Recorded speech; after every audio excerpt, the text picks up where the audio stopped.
انسان کی زندگی میں جو چیزیں اسے بہت زیادہ نقصان دیتی ہیں اور بہت پیچھے چھوڑ دیتی ہیں، دنیاوی معاملات سے لے کر روحانی، اخلاقی، قلبی اور قرب الہی کے معاملات تک کو جو چیزیں نقصان پہنچاتی ہیں، ان میں ایک بڑی چیز غفلت ہے۔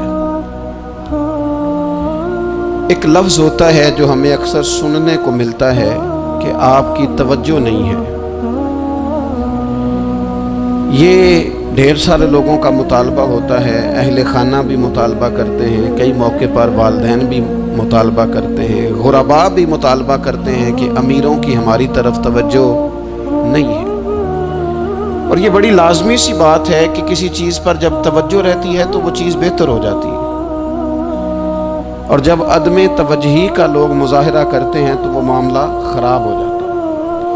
یہ جو عدم توجہ ہے اسی کو غفلت کہتے ہیں، اور جب انسان کے مزاج پر غفلت طاری ہوتی ہے اور غفلت اس پر پوری طرح غلبہ کر لیتی ہے تو پھر اس کی زرخیز زمین کو وہ بنجر کرتی ہے۔ غفلت انسانی دل کے لیے بڑی نقصان دہ چیز ہے اور انتہائی تکلیف اور ضرر کا باعث ہے۔ دلوں پر جو قحط نازل ہوتا ہے، قحط، ویران ہو جاتے ہیں دل، اور جو دلوں پر خشکی نازل ہوتی ہے کہ طبیعتیں خشک ہو جاتی ہیں، یہ غفلت کی وجہ سے ہوتی ہے۔ جو لوگ غافل ہو جاتے ہیں نا، اپنے معاملات کا دھیان نہیں رکھتے، دیکھیں نا، آپ کو کھانا کھاتے بھی غافل نہیں ہونا چاہیے۔ اگر کھانا بھی غیر معتدل کھا لیا جائے تو وہ انسان کی طبیعت کے لیے باعث ضرر بن جاتا ہے، نقصان کا باعث بنتا ہے۔ بات کرتے ہوئے بھی غافل نہیں ہونا چاہیے، کئی دفعہ جملے ایسے نکل جاتے ہیں جو انسان کے لیے پھر شرمندگی کا باعث بنتے ہیں۔ انسان کو غافل ہو کر کوئی کام نہیں کرنا چاہیے، غافل ہو کر، مدہوش اور بے ہوش ہو کر نہیں۔ غفلت دل کو ویران کرتی ہے، طبیعت میں خشکی لاتی ہے۔ غافل کبھی نہ بنے۔ قرآن مجید فرقان حمید نے ارشاد فرمایا کہ اقترب للناس حسابہم، فرمایا لوگوں کے حساب کا وقت قریب آ گیا، وہم فی غفلت معرضون، اور وہ ابھی بھی غفلت میں منہ پھیرے ہوئے ہیں۔ ٹائم آ گیا حساب دینے کا، لیکن وہ بھی غافل ہیں۔ ہمارے جو زیادہ تر نقصان زندگی میں ہوئے ہیں وہ صرف ہماری غفلت کی وجہ سے ہوئے۔ ہم نے چیزوں پر توجہ نہیں دی، چیزیں گڑبڑ ہو گئیں۔ جس آدمی نے پھول لگائے ہوں، پھل لگائے ہوں، کھیتی لگائی ہو، وہ دانہ ڈال کے پانی دے کے فارغ نہیں ہو سکتا، اسے توجہ کرنی پڑتی ہے۔ اور کسی نے کہا تھا مالی جیندے ہون تے پھر بوٹے سوکھدے نہیں۔ اگر موجود ہونا ان کو سینچنے والا، رکھوالی کرنے والا، تو پھر ان کی جڑیں کبھی خشک نہیں ہوا کرتی۔ ہماری جو غفلتیں یہ بڑی ضرر کا باعث ہیں، نقصان کا باعث ہے، اور مجبوری معاف ہوتی ہے، غفلت معاف نہیں ہوتی۔ اسکول میں پڑھتے تھے، مدرسے میں پڑھتے تھے، تو ایک مجبوری ہو گئی جی، خدا نہ خواستہ گھر میں کوئی پریشانی ہو گئی تو اساتذہ اس پر سزا نہیں دیتے۔ کوئی خوشی کا موقع ہے گھر میں، فیملی میں کسی کی شادی ہے، اساتذہ اس پر سزا نہیں دیتے۔ لیکن اگر کبھی پتہ چلتا تھا نا کہ یہ گھر سے تو آیا تھا لیکن مدرسے نہیں آیا، یہ اسکول نہیں آیا، رستے میں غافل ہو گیا، تو یہ بات خوفناک تھی۔ یہ قابل سزا جرم تھا کہ تو غافل ہو گیا اپنی پڑھائی سے، تو گھر سے آیا اور یہاں نہیں آیا۔ غفلت قابل سزا ہوتی ہے، مجبوری کی معافی ہوتی ہے۔ ہمارا آج کل جو مسئلہ ہے وہ غفلت کا ہے۔ ڈھیر سارے لوگ ہیں، سمجھدار بھی ہیں، سیانے بھی ہیں، معاملہ فہم بھی ہیں، باشعور بھی ہیں، تعلیم کی ڈگریاں بھی رکھتے ہیں، لیکن اگر ان کی زندگیوں کی تکلیفوں کو دیکھا جائے اور بے آباد روح کو دیکھا جائے اور سجدوں سے ان کی دوری کو دیکھا جائے تو ایک ہی بات سمجھ میں آتی ہے کہ پتہ سارا ہے لیکن لے ڈوبی ہے غفلت، توجہ نہیں کی۔ لائق بچہ بھی نالائق ترین زندگی گزارتا ہے، اس لیے کہ اس کے لائق ہونے کے ساتھ ساتھ اس کا